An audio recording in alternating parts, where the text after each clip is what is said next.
After an Army hearing in October 1970 cleared Dr. Jeffrey MacDonald of killing his family, he received an honorable discharge and moved to Southern California. There, he settled into a job as director of emergency medicine at a Long Beach hospital. I sort of came to a conclusion that I have to keep my sanity, I have to be as good an emergency physician as I can be, and hopefully I can rebuild my life. I don't think it's wrong to rebuild your life after a tragedy, and I refuse to apologize for that. I will never apologize for that. His wife's relatives didn't find it so easy to put the murders behind them. The Army's failure to find the killers especially angered Colette's stepfather, Freddy Kassab.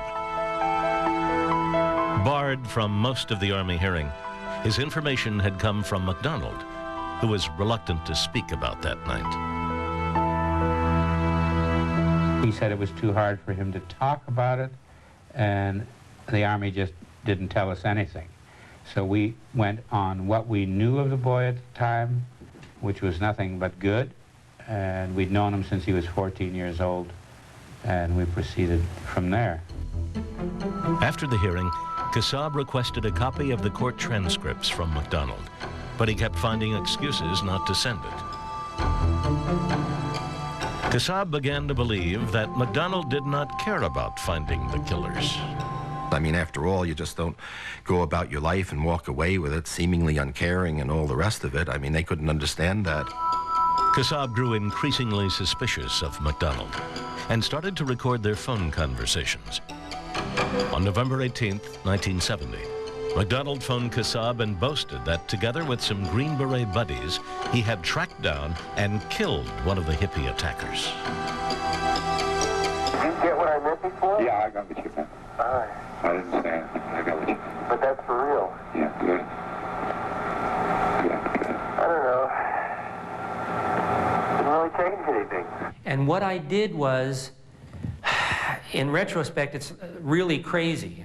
And I can't explain why I did it except as this awkward and really stupid attempt to somehow assuage their grief a little and get them past step one in overcoming their own grief. And I said to him, Freddie, look, you don't have to worry about it anymore.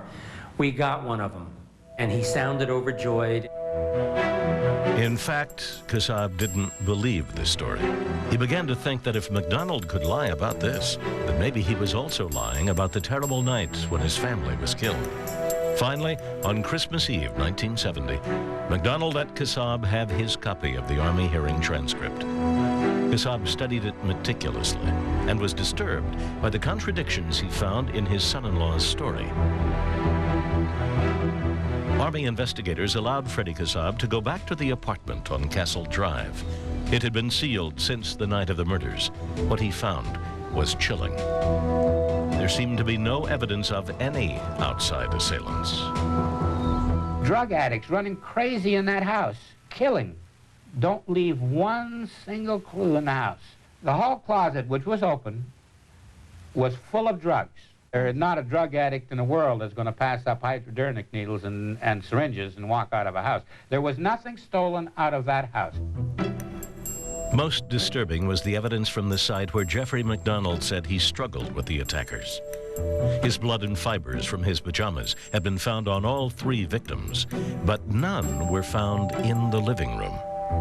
Not one thread or not one fiber. 19 stab wounds. How does a man get stabbed 19 times and not bleed? There is not one drop of his blood in that living room anywhere. Kassab's personal investigation led him to a devastating conclusion. His whole story is a complete fabrication. You have to say to yourself, why would a man who claims to have loved his children and his wife beyond anything in this world lie about such an occurrence?